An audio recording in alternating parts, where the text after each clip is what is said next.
Bismillahirrahmanirrahim. Udah ketemu semua bacanya? Qala al-imamul muallifu rahimahullahu ta'ala wa adaman naf'a bihi wa bi'ulumihi wa bikum fid dharaini amin.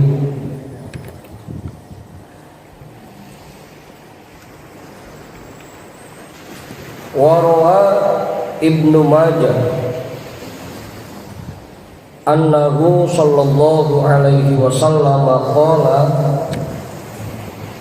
man kanat niyatuhu al-akhirata jamma'allahu syamlahu.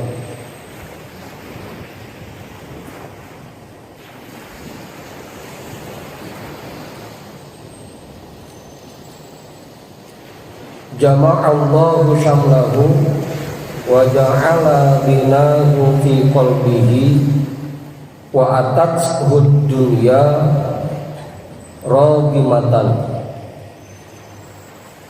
wa man kanat niyatuhu ad-dunya farraqallahu alaihi amrahu wa ja'ala faqrahu baina 'ainaihi walam ya'tihi minad dunya illa ma kutiba lahu. Itu ya.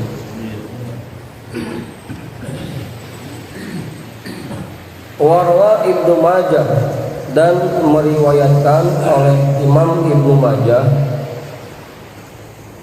annahu sallallahu alaihi wasallam qala, bahwasanya Rasulullah sallallahu alaihi wasallam bersabda, man kanat niyatuhu al-akhirata, orang yang keadaan niatnya itu akhirat, man kanat niyatuhu al-akhirata, orang yang keadaan niatnya itu akhirat, jama'allahu syamlahu, maka Allah akan menata semua urusannya, semua urusan orang itu. Orang yang keadaan niatnya itu akhirat, maka Allah akan menata semua urusan orang itu, dibikin rapih oleh Allah semua urusannya. Wa ja'ala binahu fi qalbihi, dan Allah jadikan kekayaan orang itu fi qalbihi, di hatinya. Wa atathu dunya ragimatan, dan dunia akan datang kepadanya ragimatan,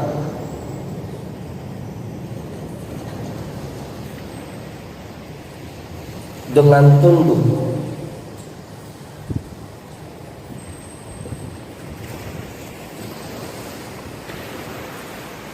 Wa man kanat niyatuhu ad-dunya, dan orang yang keadaan niatnya itu dunia,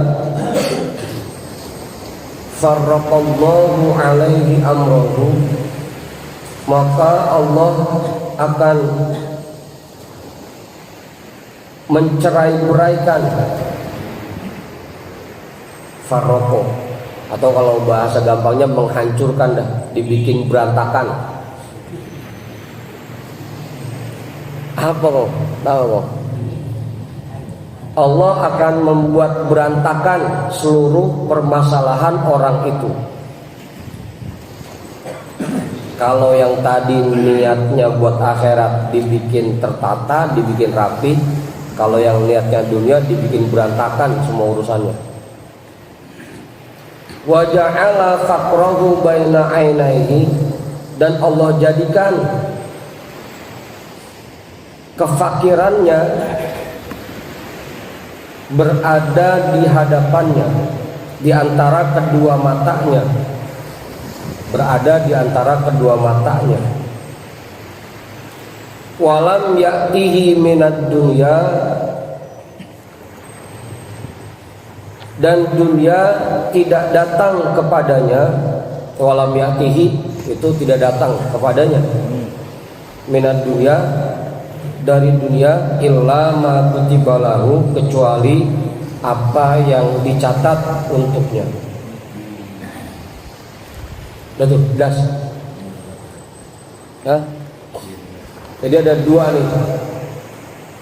Ada orang yang niatannya akhirat, ada orang yang niatannya dunia. Ada dua kelompok. Kebanyakan kalau di zaman sekarang niatannya udah jarang yang buat akhirat. Kebanyakan niatnya udah dunia mulu dah. Orang yang niat hidupnya untuk akhirat, maka Allah akan menata semua urusannya. Ngapain aja kalau niatan kita buat akhirat, ujung-ujungnya apa yang kita kerjakan jadi rapih. Ujung-ujungnya kita berkeluarga sama istri kita, sama anak-anak kita, kalau kita niatannya untuk akhirat, maka kita nggak pernah nuntut macam-macam sama bini kita.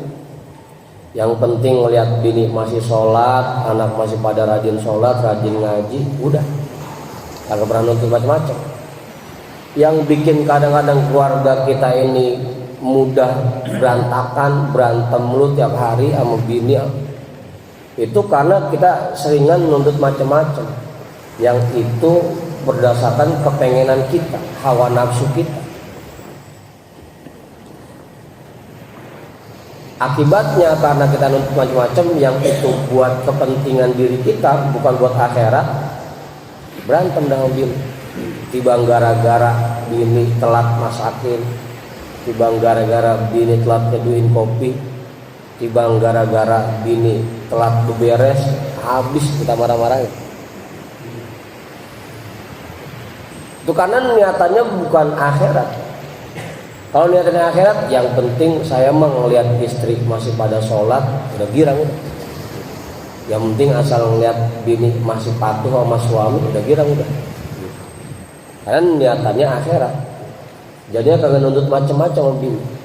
Sebaliknya begitu juga, bini juga kalau misalkan emang dia niatannya buat akhirat, biarin dah saya mah, biar kakak dibagi duit belanja dikit, yang penting saya masih bisa ngelayanin laki saya, yang penting saya masih bisa ngurusin rumah tangga saya, bisa beres rumah, yang penting masih bisa sholat, masih bisa ibadah, masih bisa melayani, bisa masakin laki, bisa beres rumah, bisa nyediain kopi buat laki, biar kakak dibagi cuma sedikit, yang penting saya masih bisa berbakti sama suami. Cuma jarang banget yang begitu di kampung kita. Itu jarang. Itu karena niatannya akhirat. Kenapa kita ini bini kita jarang pada nurut sama lakinya, bahkan banyakan ngelawannya? Karena suka nuntut macam-macam. Dikasih duit belanja dikit marah, sewot sama lakinya. Karena dikasih belanja dikit, ujung-ujungnya nggak mau ngelayanin lakinya, nggak mau beres rumah, malas ngapa-ngapain di rumah. Karena niatannya bukan buat akhirat. Pokoknya kalau urusannya niatannya buat akhirat, pasti rapi semuanya. Bergaul di masyarakat, bermasyarakat, kalau semuanya niatannya pada akhirat, nggak bakal macam-macam. Kampung aman, kampung aman. Tetangga nggak pernah ribut, karena niatannya sama-sama akhirat. Yang penting saya mau perintah Allah berbuat baik sama tetangga saya, ya saya berbuat baik. Mau dia jahat, mau kagak sama saya tetap berbuat baik. Jadi aman, jadi nggak ada yang gedek, nggak boleh kita gedek sama orang lain, dilarang sama Allah. Kita kudu sering bantuin tetangga kita, bantuin keluarga kita, itu perintah Allah. Kalau niatannya begitu semua, kampung kita aman. Apa lagi? Cuma sayangnya jarang banget yang kayak begitu di kampung kita. Jarang yang niatannya pada buat akhirat. Makanya dalam Al-Quran Allah juga sudah menjelaskan dari dulu. walau anna ahlal qura amanu wattaqaw la fatahna 'alaihim barakatin minas sama'i wal ardh walakin kadzabu fa akhadnahum bima kanu yaksibun. Kan begitu. Walau anna ahlal qura amanu wattaqaw, kalau seandainya semua penduduk kampung itu, penduduk negara itu semuanya bertakwa dan beriman, la fatahna 'alaihim barakatin, pasti akan kami bukakan keberkahan untuk mereka dari langit dan dari bumi. Walakin kadzabu, akan tetapi mereka mengingkari, enggak mau takwa, enggak mau beriman.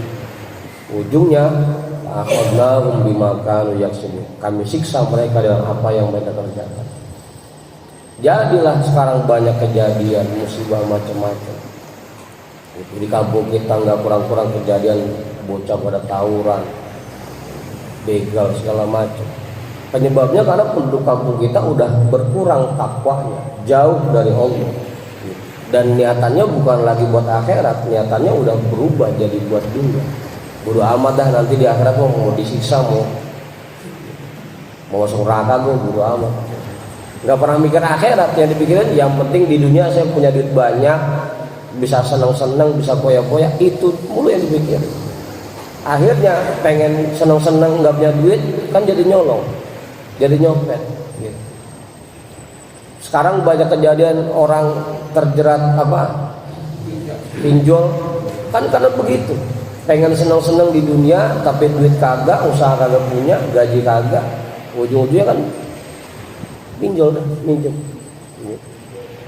Akhirnya karena kepepet nggak bisa bayar, mulai dah mikir macam-macam, pengen nyuri gitu, kabur segala macam, nggak bisa bayar, ujung-ujungnya bunuh diri. Penyebabnya satu, karena sudah tidak takwa dan sudah tidak beriman, jauh dari Allah. Hidup di dunia ini niatannya yang penting bisa senang-senang di dunia, bukan lagi bikin akhirat. Kalau bikin akhirat, ya kita mau yang penting di akhirat bisa selamat, di dunia mah biar kata kaya nggak jadi masalah dah. Yang penting di akhirat selamat. Nah sekarang banyak kejadian kayak begitu karena kita mikirin dunia doang. Yang penting gimana caranya bisa senang-senang di dunia, biar kata itu halal haram nggak mikir lagi udah. Mau itu dilarang sama Allah kagak deh, kita kerjain aja karena nggak mikir akhirat. Yang penting bisa punya duit banyak di dunia, mau haram mau caranya, yang penting punya duit. Makanya ujung-ujungnya urusannya makin berantakan, kagak makin rapi. Ngapain aja dah tadi tuh dalam lingkup keluarga, dalam lingkup masyarakat, bertetangga, sampai lingkup negara. Kalau semua orangnya pada takwa dan niatannya mikirin akhirat, pasti pada rapi. Abang sama adik, keluarga, saudara kagak bakal pada berantem kalau semuanya pada mikir akhirat. Karena yang Tuhan kagak bakal dia ngambil paling banyak. Enggak, ntar di akhirat saya disiksa lagi mau masuk neraka karena zalim sama adik-adik saya.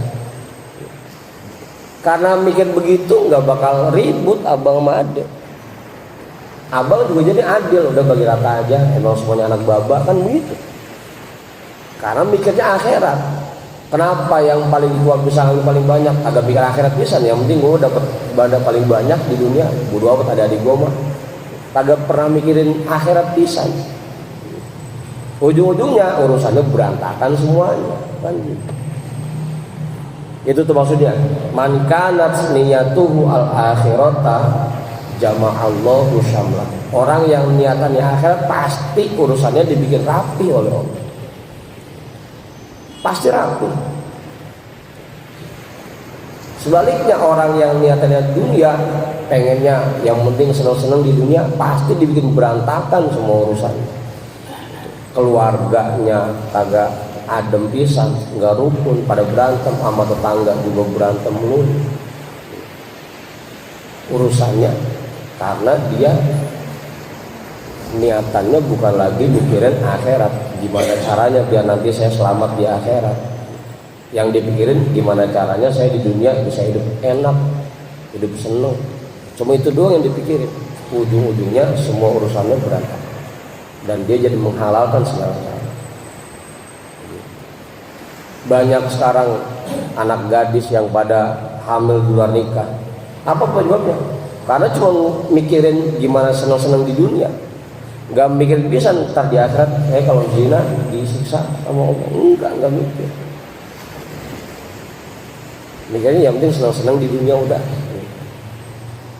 Semua pokoknya kejadian yang ada di kampung kita, hal-hal yang kurang baik urusannya, penyebabnya karena kita yang kita pikirin niatannya cuma dunia doang. Gimana caranya bisa senang-senang, nggak mikirin akhirat sama sekali. Nggak jadi berantakan semua urusannya. Bahkan pengurus masjid, ustadz pada berantem gara-gara itu. Gara-gara urusan dunia. Ini ustadz yang atur undangannya banyakan, jatahnya banyakan. Dia karena kagak ada yang ngundang, sepi. Panggilan iri dan berantem dah. Jek-jekin ustadz yang lain. Semuanya karena niatannya dunia, jadi pada berantakan semua gitu. Makanya dari dulu Allah berfirman, walau anna ahlal qura amanu wattaqwa la fatahna alaihim barakatan minas sama. Kalau semuanya pada takwa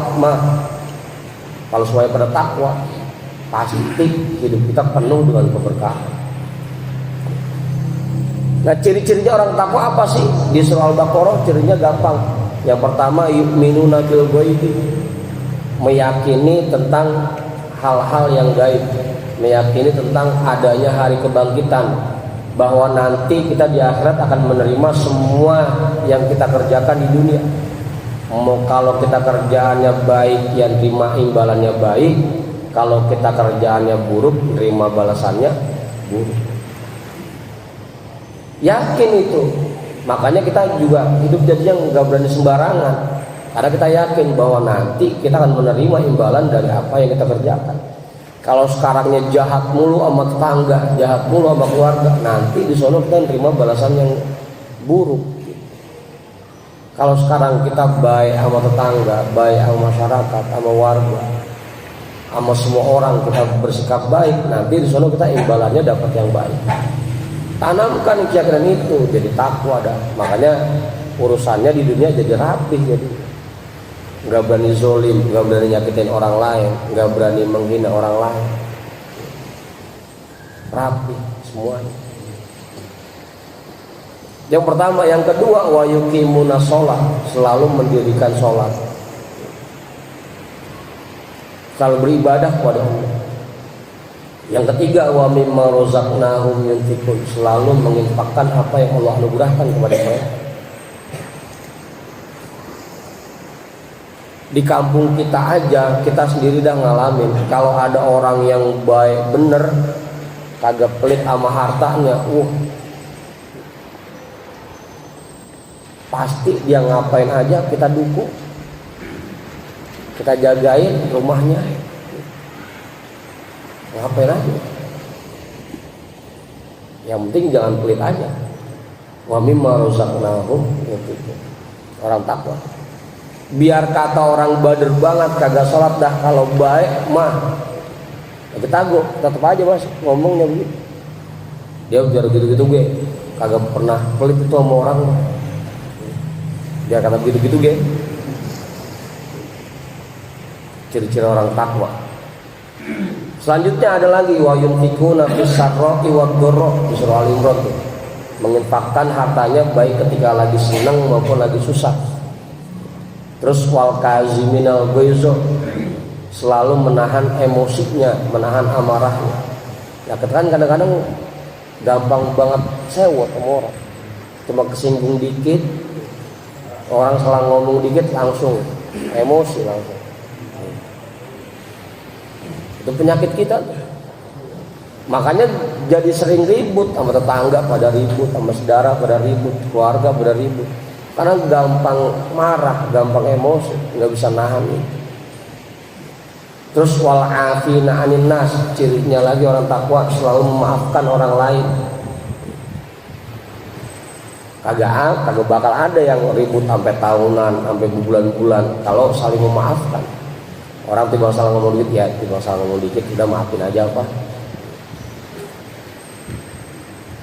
Jadi rapi urusannya, masyarakat anteng udah damai semua kalau pada begitu.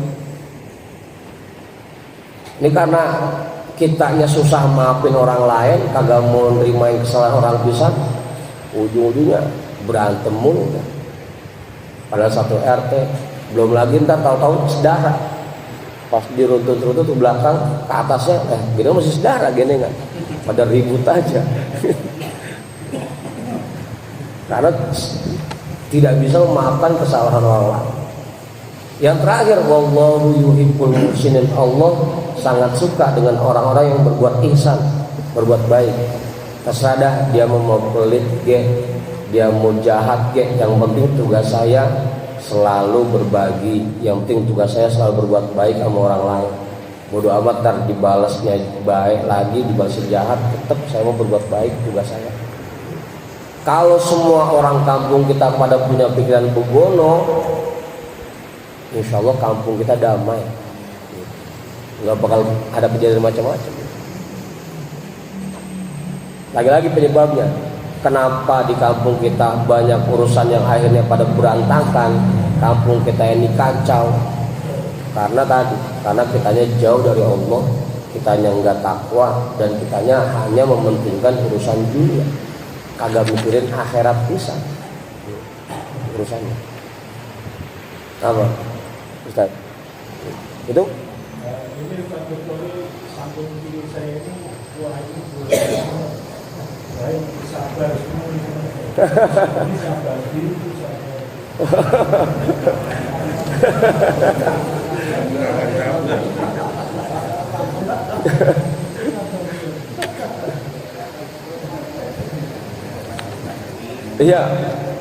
Iya Pak Guradi.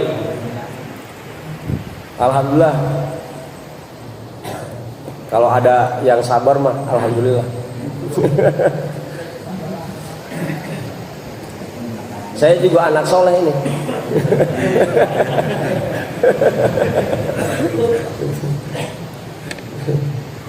Aduh. Udah tuh jelas ya? Kalau orang yang niatannya dalam kehidupan untuk akhirat, pasti urusannya rapi, dibikin rapi oleh Allah. Karena tadi dia nggak berani macam-macam, nggak berani melanggar hukum. Semua yang dia kerjakan sesuai dengan tuntunan agama, jadinya rapi urusannya. Tapi orang yang niatan hidupnya untuk meraih kesenangan dunia doang, nanti semua urusannya dibikin berantakan oleh Allah. Karena tadi kalau semuanya tidak sesuai dengan hukum yang Allah tetapkan, tuntunan Allah ditinggalkan. Semalam saya bacain ayatnya tuh sama jamaah bapak-bapak di pesantren. Ayatnya, fa khalafa min ba'dihim khalqun waritu alkitaba ya'khuduna 'arada hadzal adna. Makin kesiniin generasi kita makin buruk, makin kesiniin. Karena padahal mereka punya tuntunan dalam bentuk Al-Quran, Allah berikan tuntunan berupa kitab suci sebagai pedoman hidup, tapi mereka tinggalkan itu. Ya'khuduna 'arada hadzal adna. Mereka memilih untuk mengambil kesenangan dunia yang rendah. Tuntunan yang Allah berikan, hukum-hukum yang Allah berikan, mereka tinggalkan. Yang mereka kerja cuma kesenangan hidup di dunia doang. Makanya makin kemarin generasi makin buruk, udah segala macam perbuatan jahat, perbuatan maksiat udah kejadian di kampung kita. Yang main bunuh-bunuhan, main bacok-bacokan, belum lagi yang zina, mabuk-mabukan, segala macam. Penyebabnya apa? Padahal kitab suci Al-Quran Allah kasih sebagai pedoman hidup, tapi kita nggak pakai. Yang kita ikutin kepengenan nafsu kita, yang penting seneng-seneng di dunia. Itu masalah. Semalam saya baca tuh ayat waktu baca kitab Syarh Al-Hikam. Apa? Itu surah Al-A'raf ayat 169. Surah Al-A'raf ayat 169. Ini bagus. Udah tuh ya, itu yang pertama. Yang kedua, orang yang niatannya bisa lama apa enggak? Ya, dikit lagi deh ya. Sakit. Orang yang niatannya akhirat akan Allah jadikan kekayaannya di hatinya. Artinya dalam hidup di dunia mereka sekedar hidup sederhana. Yang penting apa yang dia butuhkan mereka bisa penuhi. Butuh mobil satu, ya alhamdulillah bisa gitu, terpenuhi. Punya gitu. Kekayaannya ada di hatinya. Kalaupun punya harta melimpah, semuanya ditabungkan di akhirat. Udah kirim aja di akhirat. Di sana mah ketel. Di dunia mah yang penting kebutuhan kita terpenuhi. Punya anak 4, semuanya punya rumah masing-masing, alhamdulillah. Punya anak 2, semuanya pada punya mobil, punya motor, punya kendaraan, alhamdulillah. Sekedar kebutuhan kan, sesuai dengan kebutuhan. Kekayaannya di hatinya, artinya nggak pernah hidup poya-poya. Yang penting punya duit banyak melimpah biar dianggap lebih dari yang lain. Mereka nggak mikir sih. Yang penting saya hidup di dunia, kebutuhan saya semuanya terpenuhi, sisanya saya serahkan kepada Allah buat tabungan saya di akhirat. Makanya salah satu hal yang membuat orang selamat, talatun munjiyat, itu salah satunya wal qasdu indal gina wal faqri, bersikap sederhana baik ketika kaya maupun ketika fakir. Kalau fakir sederhana urip ya, tapi kalau kaya tetap sederhana sikapnya, itu yang luar biasa. Kadang-kadang orang kampung kita, jangankan yang udah lama kayanya, OKB, orang kaya baru aja lagunya udah tengil udah gitu. Padahal OKB orang kaya baru itu aja kadang-kadang udah diajak buat hidup sederhana, udah mikir-mikir. Padahal itu salah satu hal yang membuat kita selamat. Salasun munjiat, salah satunya al-qasdu indal ghina wal faqr, bersikap sederhana baik ketika kaya maupun ketika fakir. Artinya ya udah sesuai kebutuhan aja, sisanya kita tabungin di akhirat buat bekal kita di akhirat. Itulah orang yang niatannya akhirat. Yang penting saya mau punya bekal banyak nanti di akhirat. Dunia mah ya udah, yang penting kebutuhan saya terpenuhi cukup dan sebaliknya kalau orang yang niatannya dunia, ja'ala faqrahu baina ainaihi, selalu merasa kurang. Padahal hartanya udah banyak tapi masih ngambil hak orang lain, masih korupsi. Kenapa? Karena merasa kurang aja, nggak ada cukupnya. Ya, padahal kalau kita pikir-pikir kayak pejabat-pejabat kita, gajinya udah ratusan juta, puluhan juta. Kita yang gaji timbang di bawah UMR aja kadang-kadang masih ngerasa cukup. Alhamdulillah masih nemu makan tiap hari, masih bisa sedekah dikit-dikit, itu aja masih ngerasa cukup. Nah orang-orang yang hartanya udah pada bugono, gajinya udah puluhan juta, kenapa masih merasa kurang aja? Emang Allah jadikan begitu. Kefakiran ada di hadapannya, di antara kedua matanya, nggak pernah ngerasa cukup. Apa penyebabnya? Karena dia niatannya cuma dunia doang. Yang penting cuma sekedar senang-senang di dunia, kelihatan mewah di dunia, bodo amat dah akhirat mau ntar kayak apa bu. Itu nggak pernah kepikiran. Itu yang kedua. Yang ketiga, wa tatsahud dunya ragimatan. Orang yang niatannya akhirat, pasti dunia akan datang kepadanya dengan tunduk, dan datangnya nggak dikit lagi, melimpah. Makanya dalam surah Nuh itu Allah juga menjelaskan, wa qul tastaghfiru rabbakum innahu kana ghaffar yursilis samaa 'alaikum midrar wa yumdidkum bi amwali wa banin. Meminta ampunlah kepada Allah, nanti Allah akan menurunkan hujan yang lebat dari langit.